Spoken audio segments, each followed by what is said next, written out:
আজি এই অনুষ্ঠানত উপস্থিত থকা শ্ৰদ্ধাৰ মোৰ প্ৰশিক্ষক সুদীপ্ত শইকীয়া ছাৰ, লগতে সহ-প্ৰশিক্ষক অঞ্জনা শইকীয়া বাইদেউ আৰু মোৰ মৰমৰ খেলুৱৈসকল সকলোকে নমস্কাৰ জনাইছোঁ।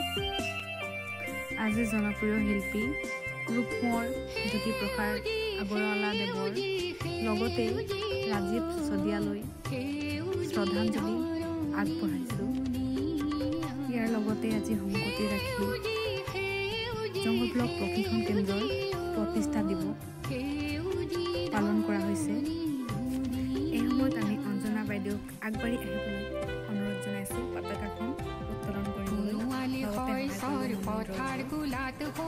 ডালিৰে ফুল ফল কেন্দুৰিয়া কুনুৱালি হয় চৰ পথাৰ কুলাত শোভে ডালিৰে ফুল ফল কেন্দুৰিয়া।